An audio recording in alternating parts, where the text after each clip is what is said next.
Wala nang pag-asa ang taong yan. Patay na siya. Bulong-bulungan ng mga doktor sa pasilyo ng pinakamahusay na ospital sa Berlin. Ang pinakamayamang tao sa buong Germany. 6 na buwan ng paralisado. Huling yugto na ng cervical myelopathy ni isang daliri ay hindi maigalaw. At sa gitna ng lahat, isang di kilalang babaeng Pilipina ang lumitaw. Gagamutin niya sa pamamagitan lang ng ilang karayom? Baliw! Nagkagulo ang buong ospital.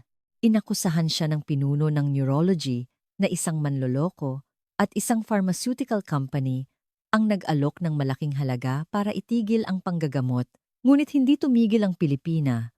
At sa huli, isang himala ang naganap. Sa special ward, room 302 ng Berlin University Hospital, ang sinag ng araw ng taglagas ay tumatagos sa malaking salamin ng bintana. Ngunit kahit ang init nito'y hindi kayang tunawin ang malamig na hangin sa loob ng silid. Isang pamilyar na amoy ng mga halamang gamot ang tumusok sa kanyang ilong. Marahil ay pinaghalong langis ng niyog at tanglad. Ang kakaibang amoy na iyon ay laging nagpapabigat sa dibdib ni Alena. Wala na po ba talagang paraan? Binasag ng nanginginig na boses ni Margaret ang katahimikan. Nasa unang bahagi na ng kanyang ika-60 taon, mahigpit niyang hawak ang kamay ng kanyang ama. Litaw na litaw ang mga ugat sa likod ng kanyang palad. Hindi sumagot si Thomas na nakahiga sa kama. O mas tamang sabihing, wala na siyang lakas para sumagot. Ang dating kinikilalang pinakamahusay na negosyante sa Germany ay halos hindi na makagalaw mula leeg pababa. Cervical myelopathy. Papa, please, magsalita ka naman. Namuo ang luha sa mga mata ni Thomas. Sa sandaling iyon, tila may naputol sa kalooban ni Alena. Si Alena ay nanonood lamang mula sa isang sulok ng pasilyo. Ika-4 na buwan na niya sa Berlin para dumalo sa isang international conference on integrated medicine at sa isang hospital tour, hindi sinasadyang narinig niya ang kwento ng pamilya. Sino po ba ang pasyenteng yan at bakit ganito na lang ang pag-aalala ng lahat?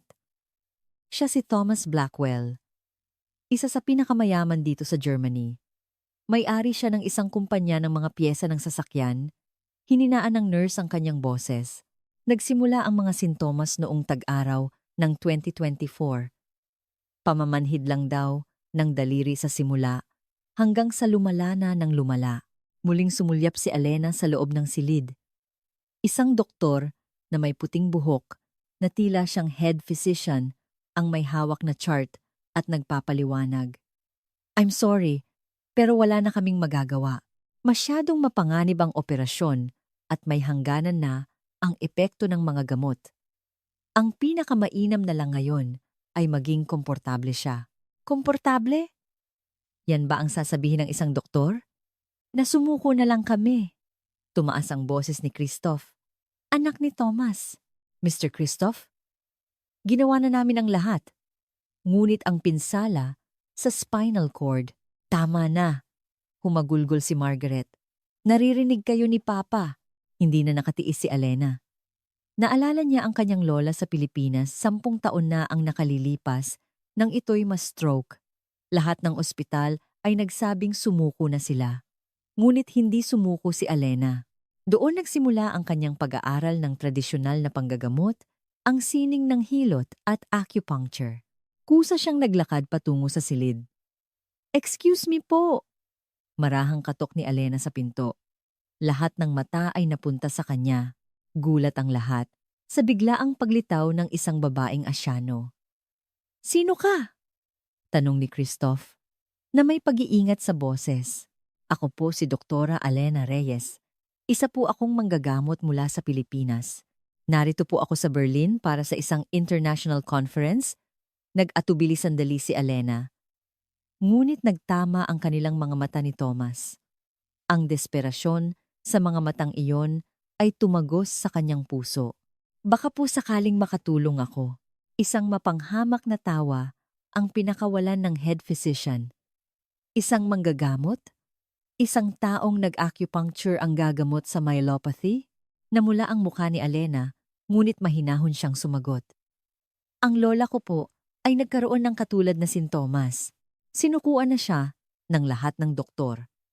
Ngunit sa pamamagitan ng electroacupuncture at hilot therapy, muli siyang nakalakad. Kalokohan! Nagalit ang doktor. Imposible yan sa siyensya. Imposible po. Ganting tanong ni Alena.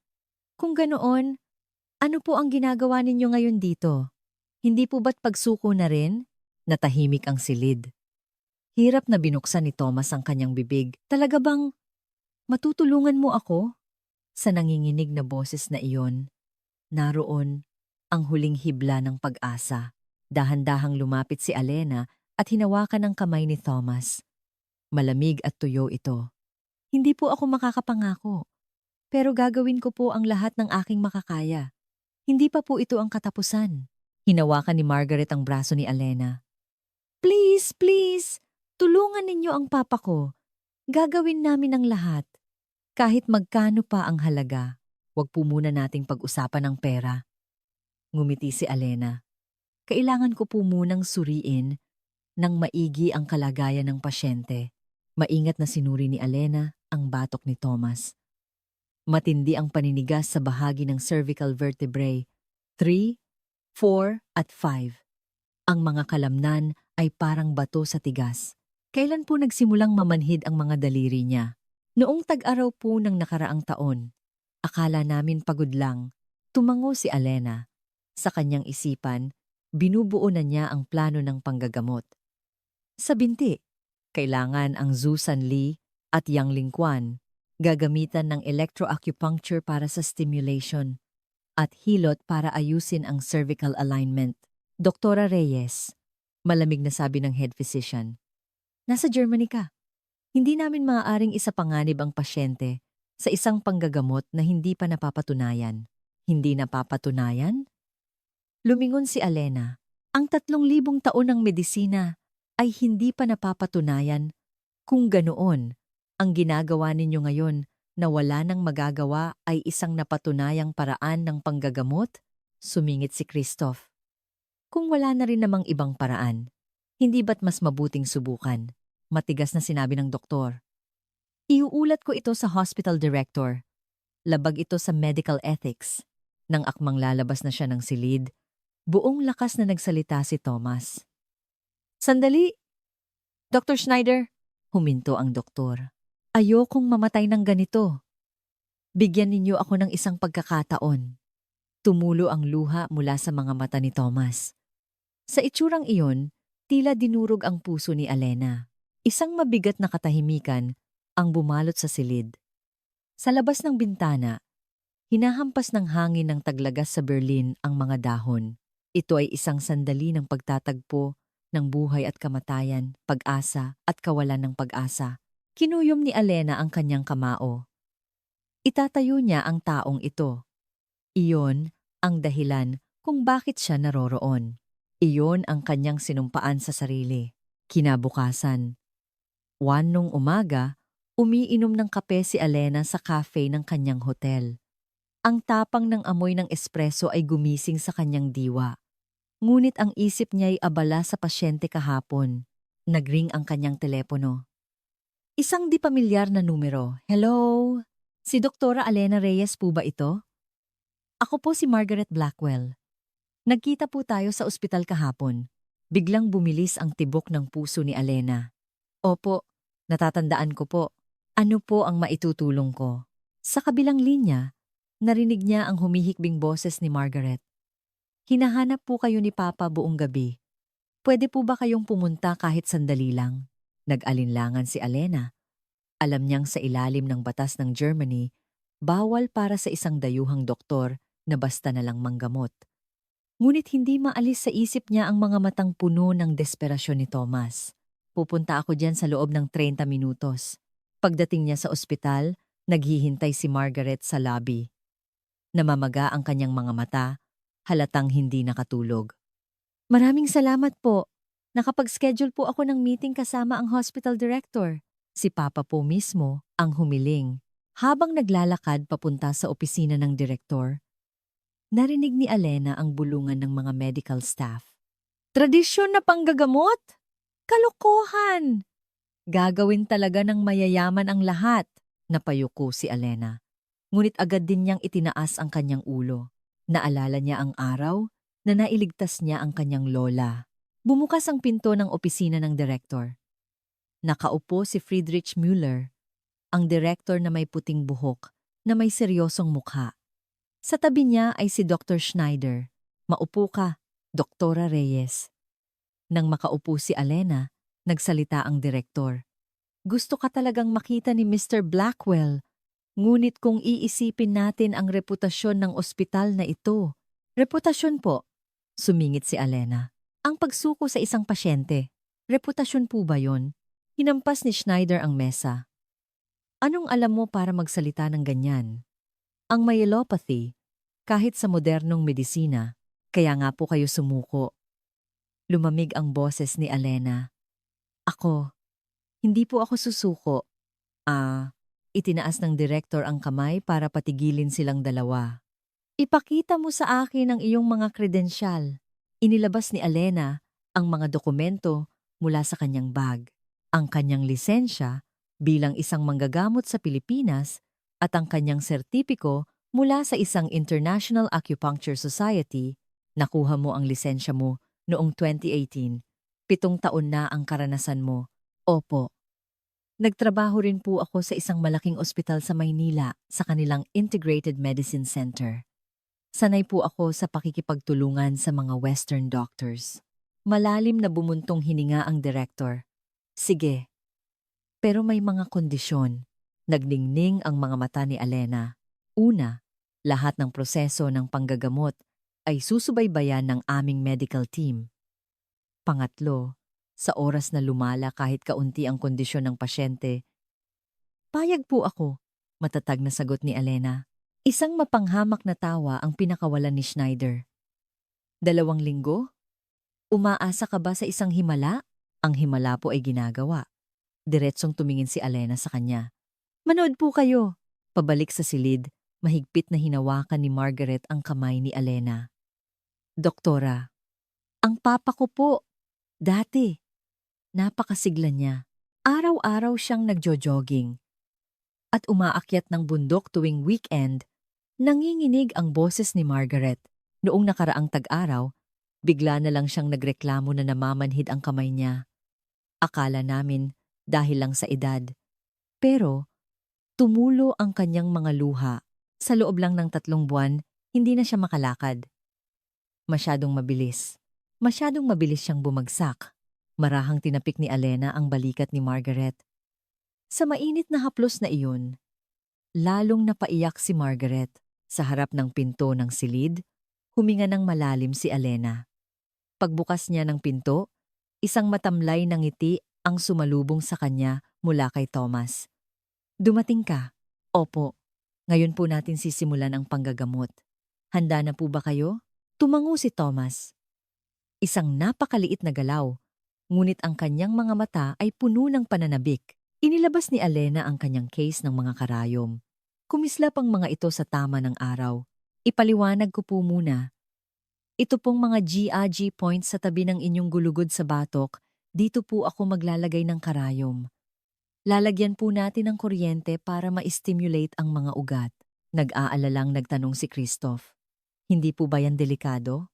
Higit 1,000 beses ko na po itong ginawa. Huwag po kayong mag-alala. Lumapit si Alena kay Thomas. Dahan-dahan niyang ibinaba ang likod ng damit nito. Lumitaw ang maputlang balat. Parang kagat lang po ng langgam. Huminga po kayo ng malalim. Pumasok ang unang karayom. Feng Qi. Ang pangalawa, Da Zui. Ang pangatlo, Cervical GAG.3. Isang mahinang ungol ang narinig mula kay Thomas. Masakit po ba? Hindi. May nararamdaman akong init. Isang ngiti ang sumilay sa labi ni Alena. Magandang senyales. Ikinonekta niya ang electro-acupuncture machine. Nagsimulang dumaloy ang mahinang kuryente. 1 minuto, 2 minuto, 3 minuto. Bigla, gumalaw ang daliri ni Thomas. Oh my God! Napasigaw si Margaret. Maging si Christoph ay gulat na napatingin sa kamay ng ama. Papa, Ginalaw mo ang daliri mo? Tumulo ang luha sa mga mata ni Thomas. Nararamdaman ko ang daliri ko. Sa sandaling iyon, bumukas ng malakas ang pinto. Pumasok si Schneider kasama ang iba pang mga doktor. Anong ginagawa ninyo? Itigil yan ngayon din. Bakit po? Nagre-respond na po ang pasyente. Reflex lang yan. Isang walang kwentang muscle spasm. Inabot ni Schneider ang makina para patayin ito. Ngunit hirap na nagsalita si Thomas. Huwag! Ninyong itigil. Please! Sa desperadong boses na iyon, lahat ay natigilan. Isang mabigat na katahimikan ang bumalot sa silid. Dahan-dahang nagsalita si Alena, simula pa lang po ito. Magtiwala po kayo. Namula ang mukha ni Schneider. Tingnan natin. Pagkatapos ng 2 linggo, malalaman mo kung gaano ka mapangahas ang ginawa mo. Pagkaalis niya, tumingin si Thomas kay Alena. Doktora, posible po kayang magalaw ko rin ang mga binti ko? Hinawakan ni Alena ang kamay ni Thomas. Magaspang ngunit mainit. Isang hakbang sa bawat pagkakataon. Basta't hindi po kayo susuko. Sa unang pagkakataon, isang tunay na ngiti ang nakita kay Thomas. Isang sandali kung saan nagsimulang sumibol ang pag-asa. Ikalawang araw ng paggamot, 3 ng hapon. Sandaling huminga ng malalim si Alena sa labas ng silid. Tila naging mabigat ang dala niyang bag ng mga karayom. Bigla niyang naalala, ang araw na iyon, 10 taon na ang nakalipas.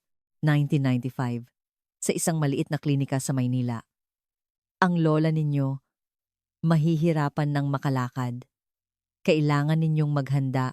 Sa malamig na hatol na iyon ng doktor, gumuho ang mundo ng 20 taong gulang na si Alena, ngunit hindi siya sumuko. Gabi-gabi niyang binasa ang mga libro tungkol sa medisina, naghahanap ng paraan, at parang isang himala, muling nakalakad ang kanyang lola. Pagbukas niya ng pinto, nakatingin sa kanya si Thomas. Mukhang mas maganda ang kulay ng kanyang mukha kumpara kahapon. Nandiyan na pala kayo, doktora. Kumusta po ang pakiramdam ninyo? Kagabi, sa unang pagkakataon, nakatulog ako ng mahimbing. Hindi ko akalain na ganito pala kasaya ang maramdaman muli ang sariling mga daliri. Ngumiti si Alena at lumapit sa tabi ng kama. Sinuri niya ang batok ni Thomas. Tila bahagyang lumambot ang mga kalamnan kumpara kahapon. Ngayon po, mas malalim na stimulation ang gagawin natin. 3 Jiaji points, Feng Chi, at pati na rin po sa binti, sa Zhu Sanli. Nag-aalalang nagtanong si Margaret. Hindi po ba mahihirapan si Papa? Medyo hindi po komportable sa simula. Pero kakayanin po niya. Isa-isang inilabas ni Alena ang mga karayom at pinunasan ng alkohol. Ang matapang na amoy nito ay kumalat sa silid. Pumasok ang unang karayom sa Feng Chi. Bahagyang napangiwi si Thomas. Okay lang po ba kayo? Opo. Parang kagat lang ng langgam. Kaya naman, sunod-sunod na pumasok ang pangalawa at pangatlong karayom. Cervical GAG points 3, 4, at 5. Ang buong atensyon ni Alena ay nasa dulo ng kanyang mga daliri. Ngayon po, sa binti naman. Bahagyang itinaas ni Alena ang kumot. Maputla at payat ang mga binti ni Thomas. Bakas ng 6 na buwang hindi paggalaw. Nahanap niya ang Zhu Sanli point at itinurok ang karayom. Sa sandaling iyon, bahagyang nanginig ang daliri sa paa ni Thomas. Oh! Napasigaw si Margaret sa gulat, ngunit nanatiling kalmado si Alena at ikinonekta ang electroacupuncture machine. Ngayon po ang pinakamahalaga. Dahan-dahan ko pong itataas ang electrical stimulation, nagsimulang dumaloy ang mahinang kuryente. 1 hertz, 2 hertz, 3 hertz. Nagbago ang ekspresyon ni Thomas. Nakapikit siya. Tila may pinagtutuunan ng pansin. Ano po ang nararamdaman ninyo? Mainit. Parang dumadaloy ang dugo sa mga binti ko. Lumapit si Christoph sa kanyang ama. Talaga po? Nararamdaman ninyo talaga? Minulat ni Thomas ang kanyang mga mata. Puno ito ng luha. Anak, kahit ako hindi makapaniwala pero malinaw kong nararamdaman. Sa sandaling iyon, marahas na bumukas ang pinto. Pumasok si Schneider kasama ang dalawa pang doktor. Ano ito? Electroacupuncture? Torture ito! Hindi gamutan! Lumingon si Alena. Bumubuti po ang kalagayan ng pasyente. Bakit po kayo nanggugulo? Bumubuti? Imahinasyon ninyo lang yan. Placebo effect. Ipinakita ni Schneider ang chart. Tingnan ninyo. Sa electromyography, EMG test. Walang pagbabago. Panloloko ang ginagawa mo. Biglang may kumulo sa dibdib ni Alena. Naalala niya ang mga mukha ng mga doktor na nagsabing sumuko na sila para sa kanyang lola. Panloloko po? Lumamig ang boses ni Alena. Kung ganoon, ano po ang tawag sa ginagawa ninyo? Ang walang gawin at pagsabihan lang ang pasyente na sumuko. Medisina po ba yon? How dare you insult German medicine? Hindi po ito insulto. Sinasabi ko lang po ang katotohanan. Mga numero lang po ang tinitingnan ninyo. Binabalewala ninyo ang nararamdaman ng pasyente. Hirap na itinaas ni Thomas ang kanyang kamay. Nanginginig ang mga daliri niya habang itinuturo si Schneider. Doktor, bigyan ninyo po ako ng pagkakataon. Talagang nararamdaman ko ang pagbabago. Namula ang mukha ni Schneider. Pasyente, imahinasyon ninyo lang yan. Sa kondisyon ng inyong mga ugat, imahinasyon man o hindi, itinaas ni Thomas ang kanyang boses. Sa unang pagkakataon sa loob ng 6 na buwan, nagkaroon ako ng pag-asa. Aalisin ninyo pa ba yon? Isang mabigat na katahimikan ang bumalot sa silid. Dahan-dahang nagsalita si Alena. Bigyan ninyo po kami ng 1 linggo. Kung wala pa ring pagbabago, ako na po ang aatras. Isang mapanghamak na tawa ang pinakawalan ni Schneider. 1 linggo? Sige. Pagkatapos ng 1 linggo, mapapatunayan din kung gaano ka mapangahas. Pagkaalis niya, muling huminahon ang silid. Bahagyang itinaas ni Alena ang lakas ng machine. Huminga ng malalim si Thomas. Doktora, talaga po bang makakalakad akong muli? Diretsong tumingin si Alena sa mga mata ni Thomas. Ang pananabik doon ay tumagos sa kanyang puso. Huwag po kayong susuko. Ang katawan po natin ay may sariling kakayahang magpagaling. Ginigising lang po natin ang kakayahang iyon. Lumipas ang 15 minuto. Nagsimula ng tanggalin ni Alena ang mga karayom at sa sandaling iyon. Napasigaw si Thomas sa gulat. Lahat ng mata ay napunta sa kanyang mga binti. Ang hinlalaki sa kanang paa niya ay bahagyang tumaas. Isang napakaliit na galaw, ngunit malinaw na isang voluntaryong paggalaw. Humagulgol si Margaret. Papa, ginalaw mo ang daliri mo sa paa. Maging si Christoph ay hindi makapaniwala sa nakikita. Ito ay isang himala. Naramdaman din ni Alena ang init sa kanyang mga mata. Ngunit sinubukan niyang manatiling kalmado. Simula pa lang po ito. Bukas, mas bubuti pa po ang pakiramdam ninyo. Hinawakan ni Thomas ang kamay ni Alena. Magaspang, ngunit mas mainit kaysa sa anumang pakikipagkamay. Salamat. Maraming salamat. Sa labas, papalubog na ang araw. Ang mapulang sinag nito ay pumuno sa silid. Tila sinag ng pag-asa. 2 araw ng paggamot. 9 ng umaga. Habang naglalakad si Alena sa pasilyo, pinapakalma niya ang kanyang kinakabahang dibdib. Ngayon ang araw na sisimulan niya ang mas masinsinang electroacupuncture therapy. Plano niyang ikonekta ang mga GIG points sa leeg at ang Zhu Sanli sa binti para sa mas malakas na stimulation. Pagbukas niya ng pinto, isang hindi inaasahang tanawin ang bumungad sa kanya. Sinusubukan ni Thomas na iangat ang kanyang katawan nang mag-isa, namumula ang kanyang mukha sa hirap.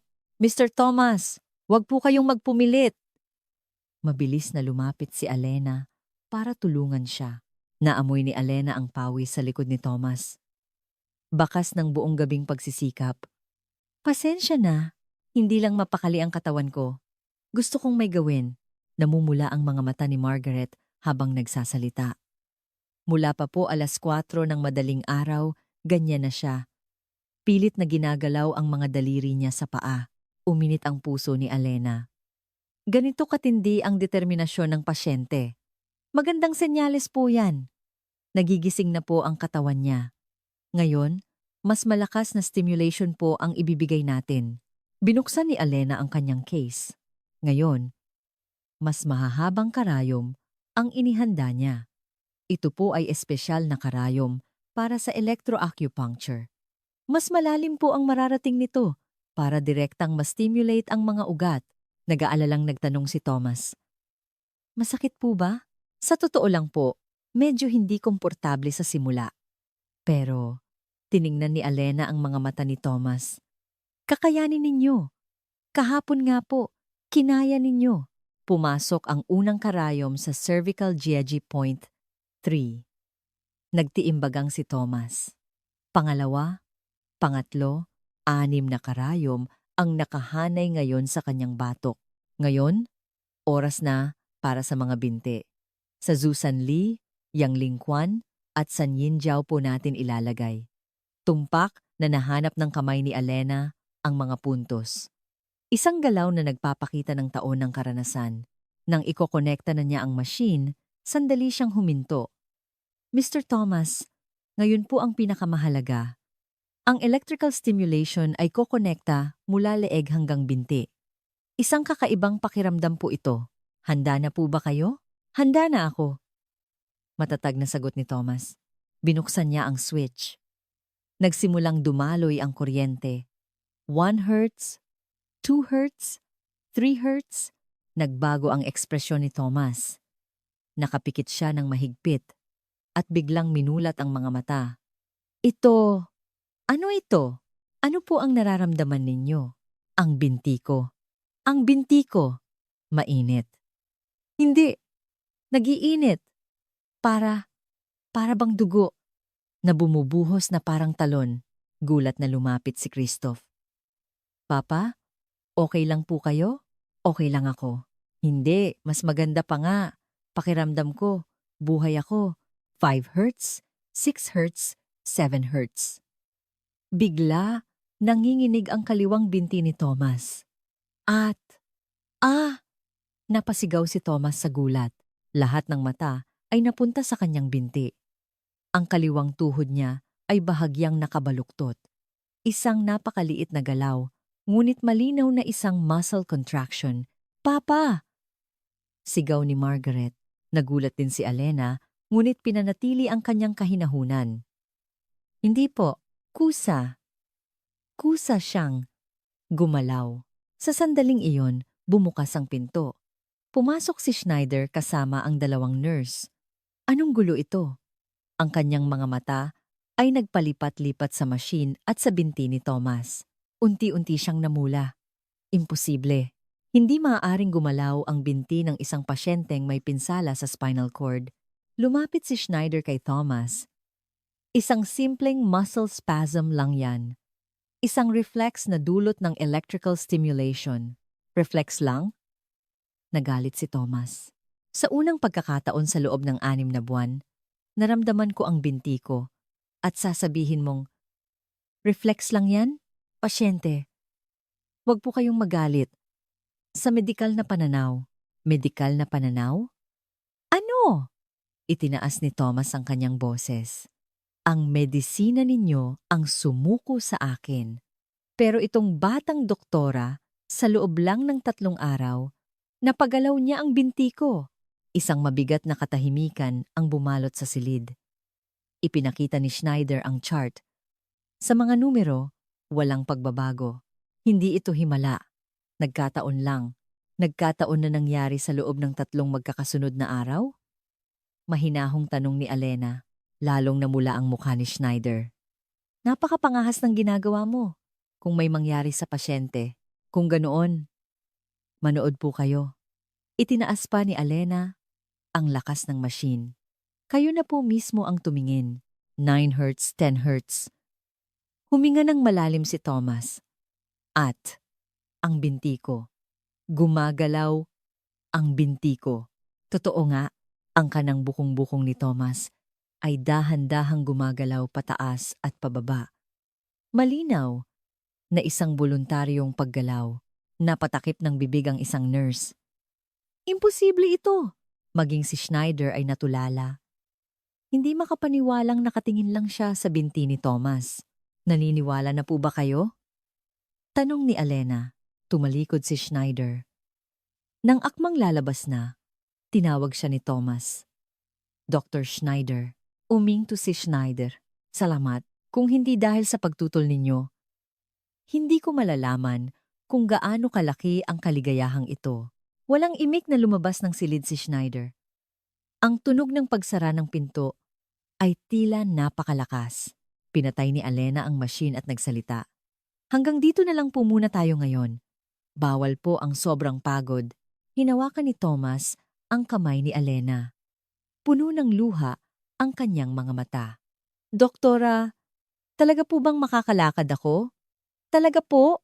Mahigpit na hinawakan ni Alena ang nanginginig na kamay. Isang hakbang sa bawat pagkakataon. Sa labas, nakikita ang kalangitan ng taglaga sa Berlin.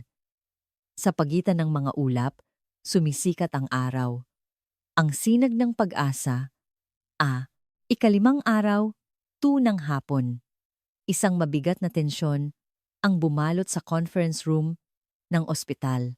Ang mga mukha ng medical team na nakaupo sa paligid ng mahabang mesa ay seryoso. Dr. Schneider, Head of Neurology, maaari ka nang magsalita, sabi ni Director Müller. Tumayo si Schneider. Namumula ang kanyang mukha. Isa itong tiempong bomba na naghihintay na sumabog. Ginagawang eksperimento ang pasyente gamit ang hindi napatunayang panggagamot mula sa silangan. Hinampas niya ang mesa. Si Mr. Blackwell ang isa sa pinakamaimpluwensyang tao sa Germany. Kung may mangyari sa kanya, tapos na ang ospital na ito. Marahang itinaas ni Alena ang kanyang kamay. Maaari po ba akong magsalita? Tumango si Director Müller. Si Mr. Thomas po ay bumubuti na. Hindi lang po daliri sa paa, pati bukong-bukong niya ay nagagalaw na niya. Imahinasyon lang yan. Sumingit si Schneider. Pansamantalang reaksyon lang yan. Dahil sa kuryente. Kung ganoon, bakit hindi po natin siya isailalim sa EMG test? Mungkahi ni Alena, natahimik ang silid. Tinanggal ni Dr. Braun, ang Head of Internal Medicine, ang kanyang salamin. Isang interesanteng mungkahi. Masusuri natin sa pamamagitan ng objective data. Kalokohan! Sigaw ni Schneider. Ilang karayom lang. Magre-regenerate na ang spinal cord. Kung posible yan, Nobel Prize na yan. Sa sandaling iyon, bumukas ang pinto. Pumasok si Margaret, tinutulak ang isang wheelchair. Nakaupo dito si Thomas. Pasensya na sa abala. Sabi ni Thomas sa nanginginig na boses. Narinig ko pong pinag-uusapan ninyo ang aking panggagamot. Nagulat si Director Müller. Mr. Blackwell, hindi po kayo dapat narito. Katawan ko po ito. Matatag na sabi ni Thomas. Dapat pakinggan ninyo rin ang aking panig. Itinaas niya ang kanyang kamay.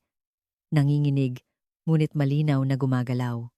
5 araw na ang nakalipas, hindi ko magawa ito.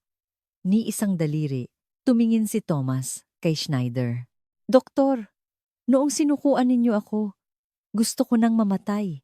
Pero ngayon, iginilaw niya ang kanyang paa. Napakaliit na galaw, ngunit nakita ng lahat. Ngayon, may pag-asa na ako. Imahinasyon po ba ito? Kung ganoon, mas gugustuhin ko pa ang imahinasyong ito. Tumayo si Christoph sa tabi ng kanyang ama. May sasabihin din po ako. Inilapag niya ang isang folder sa mesa. Ito po ang medical records ni Papa sa nakalipas na 6 na buwan. Buwan-buwan, palala lang ng palala. Pero sa loob lang ng 5 araw, nanginginig ang boses ni Christoph. Sa loob lang ng 5 araw, ngumiti po si Papa. Nagkaroon siya ng pag-asa. Mali po ba ito sa medikal na pananaw? Kung ganoon, ano po ba ang medisina ninyo? Kinuyom ni Schneider ang kanyang kamao. Huwag kayong gumamit ng emosyon. Ang medisina ay siyensya, hindi damdamin. Tama po, tumayo si Alena. Kung ganoon, pag-usapan po natin ng may siyensya. Inilabas ni Alena ang mga dokumento. Ito po ay isang pag-aaral noong 2019 mula sa Beijing Medical University. Sa pamamagitan ng electroacupuncture, 24 sa 20 na pasyenteng may spinal cord injury ang nagpakita ng pagbuti. Pag-aaral mula sa China? Ngumisi si Schneider. Mayroon din pong pag-aaral mula sa Tokyo University noong 2021. Ang stimulation sa GAG points ay nagpupromote ng nerve regeneration. Animal testing lang yan. Tama po. Ngunit ngayon, pinapatunayan na ni Mr. Thomas na epektibo ito sa tao. Natahimik ang silid. Malalim na bumuntong hininga si Director Mueller. Magbobotohan tayo. Sino ang pabor na ipagpatuloy ang panggagamot? Itinaas ni Dr. Braun ang kanyang kamay. Pati na rin ang Head of Internal Medicine. Ngunit ang iba ay tutol. 7 laban sa 3, mas marami ang tutol. Ngunit, tumingin si Mueller kay Thomas, igagalang ko ang karapatan ng pasyente na magpasya. Pero may kondisyon, bumilis ang tibok ng puso ni Alena. Bibigyan kita ng 1 pang linggo, kabuuang 2 linggo. Sa loob ng panahong iyon, magpakita ka ng malinaw na medikal na ebidensya. EMG, muscle strength test, lahat. Biglang tumayo si Schneider. Direktor, isa itong pagpapabaya sa tungkulin. Hindi. Matatak na sabi ni Mueller. Ito ay desisyon para sa pasyente. Masamang tumingin si Schneider kay Alena. Sige. Pagkatapos ng 1 linggo, mapapatunayan ko kung gaano ka kamapangahas. Sa oras na yon, huli na ang lahat para magsisi. Isinara niya ng malakas ang pinto. Hinawakan ni Thomas ang kamay ni Alena. Doktora, wag po kayong mag-alala. Naniniwala po ako sa inyo. Uminit ang gilid ng mga mata ni Alena. Ngunit kasabay nito, nakaramdam siya ng kaba. Kaya ko nga bang patunayan sa loob ng 1 linggo? Tinapik ni Margaret ang balikat ni Alena. Naniniwala rin po kami. Sasamahan po namin kayo hanggang sa huli, pabalik sa silid. Narinig nila ang bulungan ng mga nurse. 1 linggo? Imposible! Hindi yan! Papayagan ni Dr. Schneider. Kinuyom ni Alena ang kanyang kamao. Gagawin niya ito. Itatayo niya si Thomas.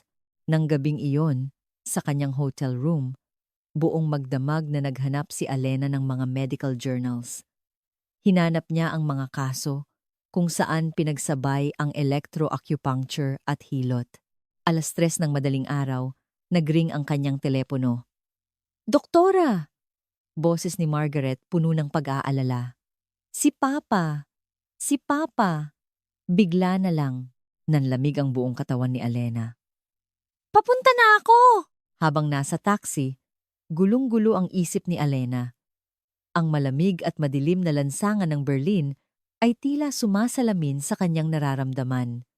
Baka sobra ang ginawa ko. Baka tama si Schneider. Ngunit naalala niya ang mga mata ni Thomas. Hindi siya pwedeng sumuko. 3:30 ng madaling araw, pagdating ni Alena sa silid, isang ibang-iba sa inaasahan ng kanyang nakita. Nakaupo si Thomas sa kama at nakangiti. Si Margaret ay may ngiti ng ginhawa. Ano po ang nangyari? Nagulat po talaga ako sa tawag ninyo. Pasensya na po, sabi ni Margaret. Bigla na lang pong pinulikat ang binti ni Papa. Sobrang sakit daw po. Pinulikat? Lumiwanag ang mukha ni Alena. Ang pulikat ay senyales. Nabuhay ang mga kalamnan. Nahihiyang ngumiti si Thomas. 6 na buwan, ngayon lang po nangyari. Hindi ko akalain na ganito pala kasaya ang pulikatin. Hinawakan ni Alena ang binti ni Thomas. Matigas ang mga kalamnan, ngunit mainit. Gumaganda ang daloy ng dugo. Magandang senyales po. Simulan na po kaya natin ang hilot therapy ngayon? Hilot? Isa pong paraan sa Pilipinas para ayusin ang gulugod at mga kasukasuan. Kapag naayos po natin ang cervical spine, mas gaganda ang daloy ng nerve signals. Inayos ni Alena ang taas ng kama. Pinahiga niya nang patagilid si Thomas. Medyo hindi po komportable sa simula. Inilagay ni Alena ang kanyang kamay sa batok ni Thomas. Hinanap niya ang pagitan ng C2 at C3 vertebrae. Dahan-dahan siyang nag-apply ng pressure. Ungol ni Thomas, ngunit agad ding naging komportable ang mukha. Kakaiba, parang gumaan ang pakiramdam ng leeg ko. Isa-isang inayos ni Alena ang bawat vertebra. 3, 4, 5. May mga maliliit na tunog na naririnig. Ngayon po, sa likod naman, pinadapa niya si Thomas. Sinuri niya ang buong likod. Baluktot ito ng matindi pa kanan. Siguradong masakit po ito. Hinawakan niya ang thoracic vertebra 7 at sinimulang ayusin ang balanse. Lagutok! Isang maliit na tunog at tila may bumalik sa tamang lugar. Napasigaw si Thomas, ngunit hindi ito sigaw ng sakit. Ang paghinga ko! Gumaan ang paghinga ko! Gulat na lumapit si Margaret. Talaga po? Oo. Parang nabunutan ng tinik ang dibdib ko. Ngumiti si Alena at nagpatuloy. Sunod-sunod niyang inayos ang lumbar spine. Panghuli po, ang balakang. Hinawakan niya ito at bahagyang inikot. Hinga po ng malalim. 1, 2, 3. Tok! Naging pantay ang balakang. Huminga ng malalim si Thomas. Hindi ako makapaniwala. Ganito pala kaginhawa sa pakiramdam. Pinunasan ni Alena ang pawis. Mas magiging epektibo po ito kapag sinabayan ng acupuncture. Sa sandaling iyon, bumukas ang pinto. Pumasok si Schneider kasama ang iba pang doktor. Bihis na bihis kahit madaling araw. Anong ginagawa ninyo? Panggagamot ng walang pahintulot sa ganitong oras? Mahinahong sumagot si Alena. Emergency po. Nagkaroon po ng cramps ang pasyente. Cramps? Kita ninyo? Nagsisimula na ang side effects. Hindi po. Malakas na sabi ni Thomas. Pinulikat po ako. Sa unang pagkakataon, sa loob ng 6 na buwan, ngumisi si Schneider. At sa tingin mo maganda yan? Nasisisra ang mga ugat mo. Hindi po nasisira. Gumagaling po. Matatag na sabi ni Alena. Senyales po yan na nabubuhay ang mga kalamnan. Ipinakita ni Schneider ang chart. Tingnan ninyo. Abnormal ang calcium levels niya. Dahil sa'yo, nagkaroon ng electrolyte imbalance. Pansamantala lang po yan dahil sa biglaang pag-activate ng mga kalamnan. Pansamantala, pinaglalaruan mo ang buhay ng pasyente. Biglang umupo si Thomas mula sa pagkakahiga. Mag-isa! Lahat ay gulat na napatingin sa kanya. Nakita ninyo? Nakaupo ako mag-isa. Sa unang pagkakataon sa loob ng 6 na buwan, pumasok si Christoph mula sa labas. Papa! Talagang nakaupo kayo mag-isa? Oo, anak. Mas tuwid na rin ang likod ko at mas magaan huminga na mula ang mukha ni Schneider. Nagkataon na araw-araw nangyayari? Tanong ni Alena. Bayo, magkita tayo pagkatapos ng 1 linggo, ungol ni Schneider. Sa oras na yon, malalantad ang panloloko mo. Bago siya lumabas, huminto siya at ayon sa patakaran ng ospital, bawal ang panggagamot sa gabi. Kapag naulit ito, ipapatalsik ka na. Isinara ng malakas ang pinto. Tumingin si Thomas kay Alena. Doktora, talaga po bang makakatayo ako? Inilagay ni Alena ang kanyang kamay sa balikat ni Thomas. Ngayon nga po, nakaupo na kayo mag-isa. Sa susunod, makakatayo na po kayo. At pagkatapos, makakalakad na. Papalubog na ang dilim sa labas. Malamig ang madaling araw sa Berlin, ngunit ang silid ay puno ng mainit na pag-asa. Nagdala si Margaret ng kape. Doktora, pagod na po siguro kayo. Tinanggap ni Alena ang kape at ngumiti. Okay lang po. Ang pagbuti ng pasyente ang pinakamabisang pampagising. Humiga muli si Thomas, ngunit masaya ang kanyang mukha. Ano po ang gagawin natin bukas? Bukas po? Subukan nating tumayo? Agad-agad po? Opo. Handa na po kayo. Namuo ang luha sa mga mata ni Thomas. Luha ng pag-asa. Ika-10 araw ng paggamot. 10 ng umaga. Isang matinding tensyon ang bumalot sa silid. Ngayon, ang unang pagkakataon na susubukang tumayo ni Thomas. Nakahanda na ang isang walker sa tabi ng kama. Huminga ng malalim si Alena. Pinagpapawisan ang kanyang mga palad. Handa na po ba kayo, Mr. Thomas? Tumango si Thomas. Matatag ang kanyang tingin, ngunit nanginginig ang kanyang mga labi. 6 na buwan. Kaya ko po kaya? Kaya ninyo po. Nakita ko po kung gaano kayo nagsikap sa nakalipas na 10 araw. Hinawakan ni Alena ang braso ni Thomas. Tumulong din sina Margaret at Christoph sa kabilang panig. Sige po, umupo muna tayo sa gilid ng kama. Dahan-dahang gumalaw si Thomas. Natural na sa kanya ngayon ang umupo mag-isa.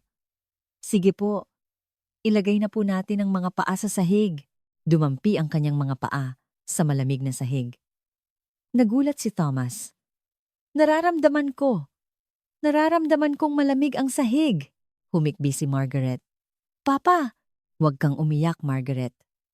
Simula pa lang ito, inilapit ni Alena ang walker. Hawakan ninyo po ito.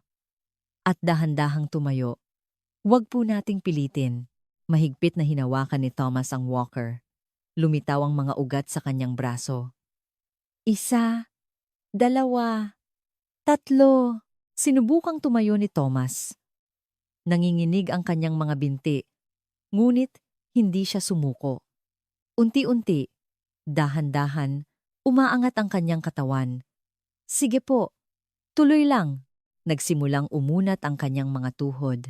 Nanginginig ang mga kalamnan sa hita. At sa wakas, nakatayo siya. Sigaw ni Christoph. Nakatayo si Papa. Nakatayo nga si Thomas. Kahit nakasandal sa walker, nakatayo siya sa sarili niyang mga paa. Hindi ako makapaniwala. Hingal ni Thomas. Ako. Nakatayo ako. Tumulo ang luha sa kanyang pisngi. Umiiyak din sina Margaret at Christoph. Uminit din ang mga mata ni Alena, ngunit pinanatili niya ang kanyang profesionalismo. Ngayon po, subukan nating humakbang. Nag-atubili si Thomas. Huwag po kayong mag-alala. Nakahawak po ako. Bahagyang inalalayan ni Alena ang baywang ni Thomas. Itinaas ni Thomas ang kanyang kanang paa. Bahagya lang. At inihakbang ito pasulong. Tak! Ang tunog ng paa na dumadampi sa sahig ay umalingaw-ngaw sa silid. Isa pa po! Gumalaw ang kaliwang paa. Mabagal, ngunit sigurado. Tak! Naglalakad ako. Bulong ni Thomas na hindi makapaniwala. Naglalakad ako! Sa sandaling iyon, bumukas ng malakas ang pinto. Pumasok si Schneider, kasama ang iba pang doktor at 2 reporter. Ano ito? Sigaw ni Schneider. Isinasapanganib ninyo ang pasyente. Ngunit lahat sila ay natigilan nang makita si Thomas. Nakatayo at naglalakad. Itinaas ng isang reporter ang kanyang kamera. Ito ay isang himala. Hindi ito himala, sigaw ni Schneider. Pansamantalang epekto lang yan. Babagsak din yan mamaya. Tumingin si Thomas kay Schneider. Lahat ay napahinto sa paghinga. Nakatayo si Thomas mag-isa. Nanginginig. Ngunit malinaw na nakatayo. Pansamantala rin po ba ito, Doktor? Humakbang si Thomas. Ngayon, walang walker. Imahinasyon din po ba ito? Isa pang hakbang. Nagkataon lang din po ba ito? Sa ikatlong hakbang, muntik siyang matumba. Mabilis siyang inalalayan ni Alena, ngunit nakangiti si Thomas. Nakita ninyo? Nakalakad ako. Mag-isa, nagsimulang mag-flash ang mga kamera. Mr. Thomas Blackwell, ano po ang pakiramdam? Sino po ang nagpagaling sa inyo? Itinuro ni Thomas si Alena. Siya po, si Doktora Alena Reyes, isang anghel mula sa Pilipinas. Nagulat si Alena at iwinasiwas ang kamay. Hindi po. Dahil po yan sa pagsisikap ni Mr. Thomas na mula ng husto ang mukha ni Schneider. Media play ito. Walang medikal na patunay. Patunay? Nagalit si Thomas. Ang paglalakad ko, hindi po ba patunay? Ano po ang ginawa ninyo sa loob ng 6 na buwan? Pinagsabihan ninyo lang akong sumuko. Isang mabigat na katahimikan ang bumalot. Pumasok si Director Mueller. Nang maunawaan ang sitwasyon, nagsalita siya. Mr. Thomas, kahanga-hanga po. At ganoon din po kayo. Doktora Reyes, sinubukang magprotesta ni Schneider, ngunit pinigilan siya ng director. Bukas, opisyal nating isasagawa ang EMG at muscle strength tests. Tumingin ang director kay Alena kung magiging positibo ang resulta. Gusto naming opisyal na mag-alok ng partnership sa inyo dito sa ospital. Nanlaki ang mga mata ni Alena. Isang alok ng partnership mula sa pinakamahusay na ospital sa Germany? Talaga po? Opo. Ang pagsasanib ng silangan at kanluraning medisina.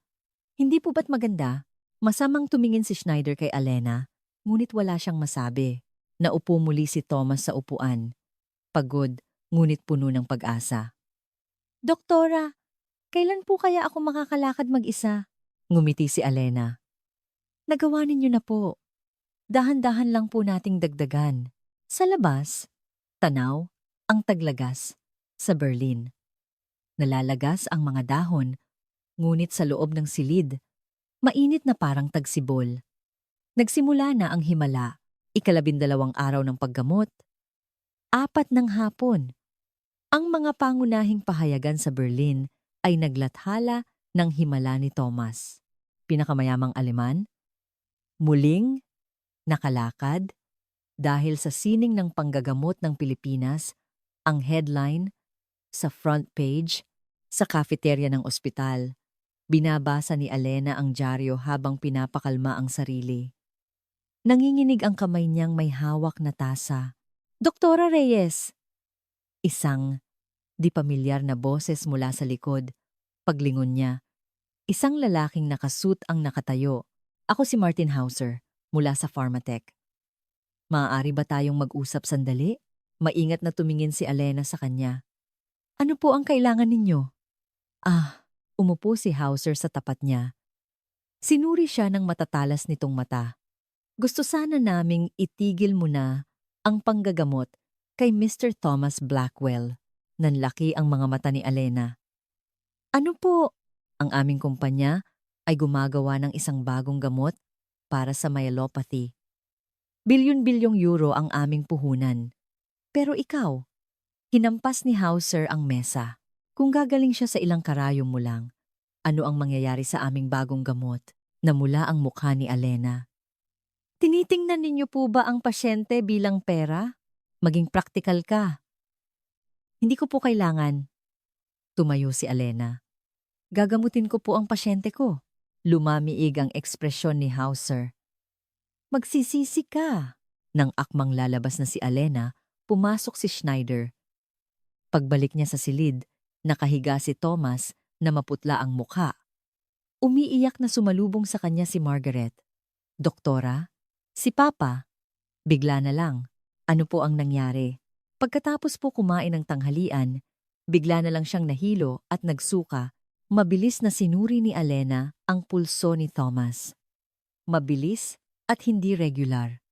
Mr. Thomas, ano po ang kinain ninyo? Yung pagkain po sa ospital. Tulad lang po ng dati, sa sandaling iyon. Pumasok si Schneider kasama ang medical team. May kakaibang ngiti sa kanyang labi. Tama ako, hindi ba? Nagsimula na ang side effects. Resulta ng mapangahas na panggagamot. Sinuri ni Alena ang mga mata ni Thomas. May mali. Hindi po ito side effect ng acupuncture. Parang reaksyon po ito sa gamot. Kalokohan! Sigaw ni Schneider. Itigil na ang panggagamot! Dumating si Christoph. Anong nangyayari? Bakit si Papa? Nasa panganib ang ama mo. Ipinakita ni Schneider ang chart.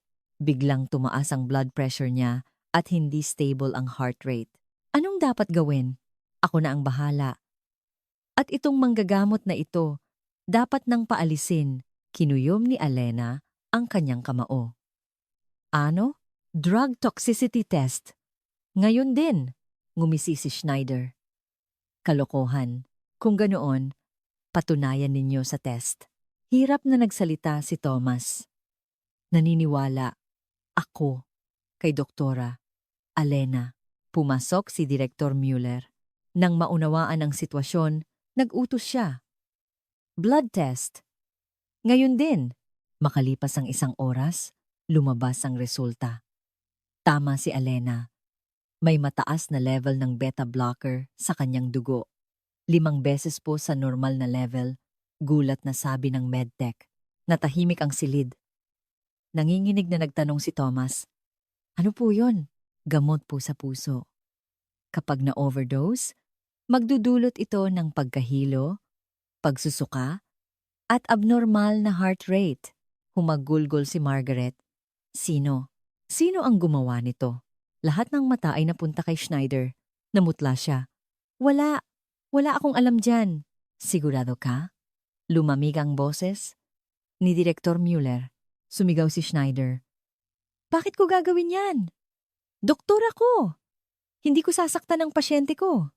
Tumingin si Thomas sa kanya na puno ng pagkadismaya. Hindi. Ito ay isang sabwatan. Ang babaeng yan. Tama na. Matatag na sabi ng direktor. Tatawag ako ng pulis. At ikaw, Dr. Schneider, suspendido ka. Pasuray-suray na lumabas si Schneider. Narinig mula sa labas ang kanyang sigaw. Magsisisi kayo! Magsisisi kayong lahat! Umupo si Alena sa tabi ni Thomas. Nanginginig pa rin ang kanyang mga kamay. Okay lang po ba kayo? Hinawakan ni Thomas ang kamay ni Alena. Mabuti na lang. At nandito ka, doktora. Kung hindi, ligtas na po kayo. Proprotektahan ko po kayo. Galit na nagsalita si Christoph. Yung mga taga-pharmaceutical company na yon, ginamit nila si Papa. Niyakap ni Margaret si Alena. Salamat. Maraming salamat. Papadilim na sa labas. Ngunit sa loob ng silid, may mainit na pakiramdam na nananatili. Ngumiti si Thomas. Bukas, tuloy pa rin po ang gamutan, di ba? Opo. Wala na pong hahadlang sa atin. Ngunit sa isang sulok ng isip ni Alena, mayroon pa ring kaba. Pakiramdam niya, hindi pa ito ang katapusan. 13 araw. 10 ng umaga. Puno ng tensyon ang Ethics Committee meeting room. Sa isang panig ng mesa ay ang mga miyembro at sa kabila ay si Alena at ang kanyang abogado. Sisimulan na natin ang opisyal na pagdinig sa paraan ng panggagamot ni Doktora Alena Reyes, sabi ng chairman. Pinagpawisan ang palad ni Alena. Ang resulta ngayon ang magpapasya kung itutuloy o ititigil ang paggagamot kay Thomas. Pakinggan muna natin ang panig ng tumututol. Tumayo si Dr. Becker, ang pumalit kay Schneider. Ang tradisyonal na panggagamot ay kulang sa siyentipikong basehan. Ang paggaling ni Mr. Thomas ay maaaring dahil lang sa natural na paggaling ng katawan. Natural na paggaling po? Hindi napigilan ni Alena. 6 na buwan pong palala ng palala, tapos biglang gagaling. Nagkataon lang po, huwag kang maging emosyonal. Malamig na sabi ni Becker. Kailangan ng ebidensya sa medisina. Inilabas ni Alena ang mga dokumento. Narito po. Resulta ng EMG, Muscle Strength Test, Gait Analysis Data. Lahat po ay nagpapakita ng pagbuti base sa objective na mga numero. Sinuri ng mga miyembro ang data. Ngunit ang kanilang mga mukha ay puno pa rin ng pagdududa. Sa sandaling iyon, bumukas ang pinto. Pumasok si Thomas. Tinutulak ang kanyang wheelchair. O mas tamang sabihing, naglalakad siya habang tinutulak ito. Lahat ay gulat na napatingin sa kanya. Pasensya na. Na-late ako. Itinabi ni Thomas ang wheelchair at umupo sa isang upuan. Mag-isa. Mr. Blackwell? Nagulat ang chairman. Naglakad po kayo papunta rito? Opo. Mula sa silid ko hanggang dito, 300 metro. Nagbulungan ang mga tao. Tumayo si Thomas. Dahan-dahan siyang naglakad sa harap ng mga miyembro. Tingnan ninyo, hindi po ba ito ebidensya? Isang hakbang, dalawang hakbang, tatlong hakbang, mabagal, ngunit sigurado, at stable, 13 araw na ang nakalipas, para na akong patay. Ni isang daliri, hindi ko maigalaw. Itinaas niya ang kanyang kamay. Walang panginginig. Pero ngayon, nakatayo ako. Naglalakad. Nararamdaman kong buhay ako. Itinuro niya si Alena. Siya ang nagligtas sa akin sa pamamagitan ng karayom at kamay. Walang ni isang tableta, pero hindi pa rin po napatunayan ang pangmatagalang epekto. Sabi ni Becker. Pangmatagalang epekto? Sumingit si Thomas. 6 na buwan ninyo akong sinukuan. Wala ngang panandali ang epekto, pangmatagalan pa kaya? Tumaas ang boses ni Thomas. Itinali ninyo ako sa kama at hinintay na lang mamatay. Yan ba ang medisina ninyo? Hindi naging komportable ang mga miyembro. Hinampas ni Thomas ang mesa. Natanggap ko ang pinakamahal na gamutan sa ospital na ito. Ang pinakamahuhusay na doktor ang tumingin sa akin. Pero wala. Walang nagbigay ng pag-asa. Tumulo ang luha sa kanyang mga mata. Pero iba itong batang doktora mula sa Pilipinas. Sinabi niyang, "Huwag akong sumuko." Na ang katawan ay may sariling kakayahang magpagaling. Lumapit si Thomas sa chairman. "Please, pakiusap. Bigyan ninyo rin ng ganitong pagkakataon ang ibang mga pasyente." Tumayo rin sina Margaret at Christoph. "Gusto rin po naming magpatotoo." Nanginginig na sabi ni Margaret. "Araw-araw po naming nakita kung paano nagbago si Papa." Nagplay ng video si Christoph. Ang itsura ni Thomas bago ang paggamot. Maputla at walang buhay. Iyan po siya na 5 araw na ang nakalipas. At ito, ipinakita niya ang video. Kaninang umaga, si Thomas na naglalakad sa hardin. Ito po siya ngayon. Iisang tao po. 'Di ba? Nagsimulang magbulungan ang mga miyembro. Itinaas ng isang miyembro ang kamay. "Doktora Reyes, ang paraan po ba ng inyong panggagamot ay maaaring matutunan ng ibang mga doktor?" Tumango si Alena. "Opo, kung magtutulungan po ang silangan at kanluraning medisina, mas marami po tayong matutulungang pasyente." Huminga ng malalim ang chairman. "Magbobotohan tayo. Sino ang pabor na aprubahan ang pagpapatuloy ng panggagamot ni Doktora Reyes at ang opisyal na partnership?" Isa-isa, tumaas ang mga kamay. 9 sa 12 miyembro ang pabor. 9,003. Aprobado. Niyakap ni Thomas si Alena. Naramdaman niya ang init ng kanyang katawan. "Salamat! Maraming salamat!" Tumulo rin ang luha sa mga mata ni Alena. Naalala niya ang kanyang lola.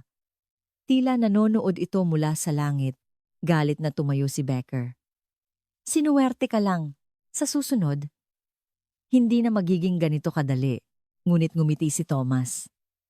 Ang swerte ay bahagi rin ng galing doktor. At ang galing, napatunayan na. Paglabas ng silid, nagtanong si Thomas. "Doktora, kailan po kaya ako makakatakbo?" Ngumiti si Alena. "Malapit na po. Napakalapit na." Sa labas ng bintana, tanaw ang asul na kalangitan ng Berlin. Maliwanag at malinaw, tulad ng isang pag-asa sa hinaharap. 2 linggo, 2 ng madaling araw. Biglang nagising si Alena sa kanyang hotel room. Malakas na nagri-ring ang kanyang telepono. "Doktora, may problema po!" Boses ni Margaret. "Si Papa, bigla na lang nag-convulse. Hirap din pong huminga." Nanlamig ang buong katawan ni Alena. Mabilis siyang nagbihis at tumakbo papunta sa ospital. Sa loob ng taxi, gulong-gulo ang isip niya. 3 linggo nang maayos ang paggaling ni Thomas. Bakit bigla? May nakaligtaan ba ako? Pagdating niya sa silid, pinalilibutan ng medical team si Thomas. Nakasuot ng oxygen mask, maputla ang kanyang mukha. "Mr. Thomas." Nang akmang lalapit si Alena, hinarang siya ni Becker. "Tama na. Dahil sa'yo, nalagay sa panganib ang pasyente. Anong sinasabi mo? Kahapon lang, maayos siya. Ang acupuncture ang nag-overstimulate sa mga ugat niya. Kaya siya inatake. Hindi ko na kaya to. Sinubukang suriin ni Alena ang pulso ni Tomas. Ngunit hinarang siya ng mga nurse. Umiiyak na sumigaw si Christoph. Bakit ganito? Nakakalakad na si Papa. Yan nga ang problema. Malamig na sabi ni Becker. Masyado mong minadali ang paggaling. Hindi kinaya ng katawan niya. Tila nag-apoy ang mga mata ni Alena. Hindi! May ibang dahilan to. Sinuri niyang maigi si Thomas. Ang kanyang batok ay namamaga ng hindi normal. Ito, parang allergic reaction. Kalokohan. Nagalit si Becker. Ngunit hindi sumuko si Alena. Sinuri niya ang braso ni Thomas. May maliit na marka ng iniksyon. Ano to? Sino ang nag-iniksyon sa kanya? Nagulat na sumagot ang isang nurse. Binigyan po siya ng sedative kaninang gabi. Utos po ni Dr. Becker. Sedative? Bakit? Nag-atubili si Becker. Masyadong hyper ang pasyente. Sinungaling! Sigaw ni Margaret. Tahimik na pong natutulog si Papa kaninang gabi. Tiningnan ni Alena ang injection record. At nagulat siya. Hindi ito sedative. Muscle relaxant to. Kapag na-overdose, maaaring magdulot ng respiratory arrest. Natahimik ang silid. Hirap na tinanggal ni Thomas ang oxygen mask. Doktora? Alena, huwag po kayong magsalita. Mahihirapan po kayo. Hindi, kailangan ninyong marinig. Narinig kong kausap ni Becker si Schneider sa telepono. Lahat ay napatingin kay Becker. Namutla siya. Sa sandaling iyon, pumasok ang mga pulis, kasama si Director Mueller. Dr. Becker, may iimbestigahan kami. Sumama ka sa amin. Sa buhatan to. Para sa pasyente ang ginawa ko. Tumanggap ka ng pera mula sa pharmaceutical company, di ba? Malamig na sabi ng director. Nakuha na namin ang bank records mo. Napaluhod si Becker. Mabilis na ginamot ni Alena si Thomas. Pinindot niya ang Feng Chi point para buksan ang daanan ng hangin at ginamitan ng emergency hilot para ayusin ang cervical spine. Hinga po ng malalim. Dahan-dahan. Makalipas ang 10 minuto, naging stable ang paghinga ni Thomas. Gumiginhawa na po. Niyakap ni Margaret si Alena. Iniligtas ninyo na naman siya. Anghel po talaga kayo. Nang hina ang mga tuhod ni Alena. Sobrang takot ang naramdaman niya. Pasensya na po. Dapat mas nag-ingat ako. Hinawakan ni Thomas ang kamay ni Alena. Doktora, hindi ninyo po kasalanan. Dahil po sa inyo, buhay ako. Pangalawang beses na. Kinuyom ni Christoph ang kamao. Yung mga taga-Pharmatech na yon, hahabulin ko sila hanggang sa pagbayaran nila to. Lumapit ang director kay Alena. Doktora Reyes, nagkamali kami. Tama ka. Ngayon, wala nang hahadlang sa iyo. Papaliwanag na sa labas. Tulad ng pagtatapos ng mahabang gabi, ang krisis ay lumilipas na. Gumiti si Thomas. Bukas, gusto kong subukang tumakbo sa hardin. Posible po kaya? Pinunasan ni Alena ang luha at ngumiti. Opo, ngayon, wala na talagang makakapigil sa atin. Ngunit alam ni Alena, maaaring hindi pa ito ang huling pagsubok. Pero okay lang. Basta't hindi sumusuko si Thomas at siya, ika-4 na linggo, 10 ng umaga. Ang hardin ng ospital ay naliligo sa sikat ng araw. Nakatayo si Thomas sa tabi ng parallel bars. Isang espesyal na araw. Ang unang beses na susubukan niyang tumakbo, wag po nating pilitin. Dahan-dahan lang po, sabi ni Alena. Huminga ng malalim si Thomas. 4 na linggo na ang nakalipas, hindi ko maigalaw ang daliri ko. Ngayon, tatakbo na ako. Hawak ni na Margaret at Christoph ang kamera sa di kalayuan. Handa na po ba kayo? Tumango si Thomas. Binitawan niya ang parallel bars at humakbang. At dahan-dahan niyang binilisan. 1 hakbang, 2 hakbang, 3 hakbang. Bumilis ang kanyang paglakad. At sa wakas, Tumatakbo siya! Sigaw ni Margaret. Tumatakbo nga si Thomas.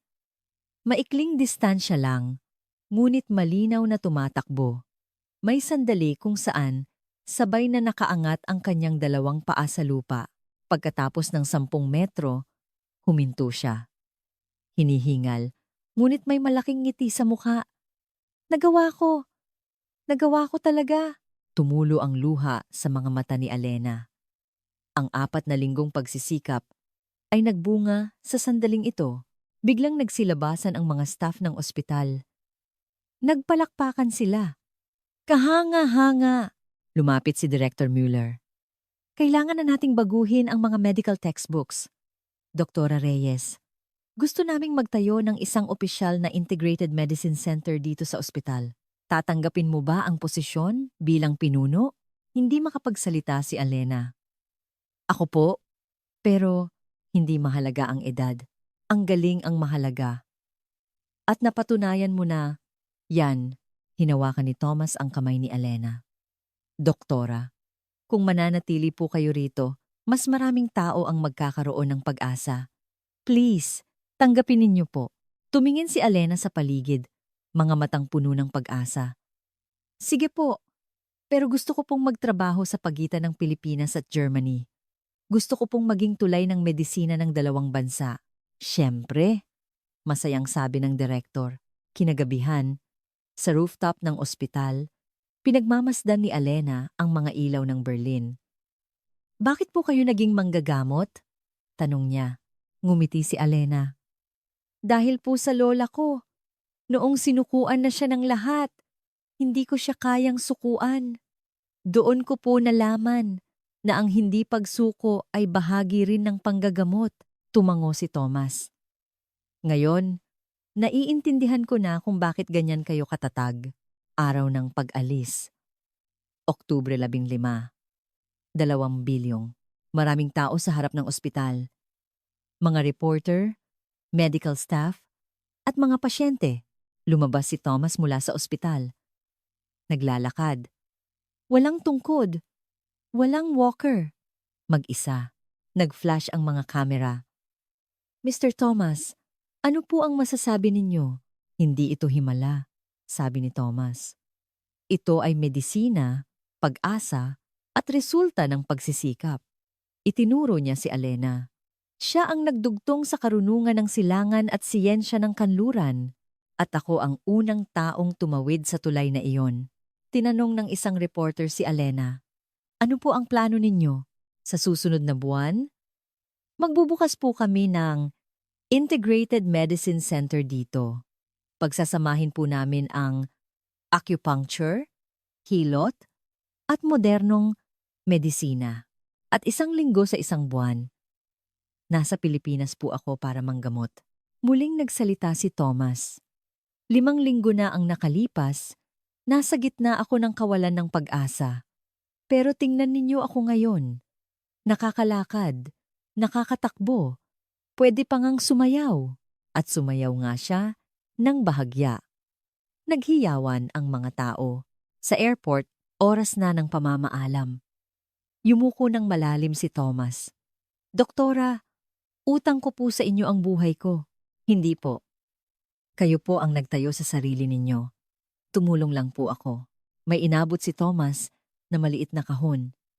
Sa loob, 1 gintong karayom. Nakaukit ang salitang pag-asa sa Aleman at Tagalog. Tumulo ang luha sa mga mata ni Alena. Wala po ito kumpara sa pag-asang ibinigay ninyo sa akin, sabi ni Thomas. Nagyakapan sila. Sa loob ng eroplano, nagring ang telepono ni Alena. Mensahe mula kay Thomas. Doktora, nakatakbo po ako ng 200 metro. Bukas, susubukan ko ang 300. Tulad po ng turo ninyo, hindi ako susuko, 1 hakbang sa bawat pagkakataon. Ngumiti si Alena at nagreply. Mahusay po. Ipagpatuloy ninyo lang. Ang katawan po natin ay may walang hanggang posibilidad. Maniwala lang po at magpatuloy. Itinaas ni Alena ang gintong karayom. Ang salitang pag-asa ay kumikinang sa sikat ng araw. Ito na ang simula. Ang tunay na paglalakbay. Makalipas ang 1 taon, ang Berlin Integrated Medicine Center ay dinarayo na ng mga pasyente mula sa buong Europa. At si Thomas sumali sa isang marathon. Hindi niya natapos, ngunit nakatakbo siya ng 10 kilometro. Ang larawang ipinadala niya kay Alena. Hawak ang medalya. Masayang nakangiti. Sa ilalim, nakasulat, Doktora, dahil sa inyo, muli akong tumatakbo. Salamat. Habang buhay, kumusta ang kwento natin ngayon? Saan ka man naroroon, sana'y naantig nito ang iyong puso. Mag-iwan ng komento at ibahagi ang iyong kwento. Pindutin ang subscribe at like button para suportahan ang aming channel. Maraming salamat sa iyong panunood at pakikinig.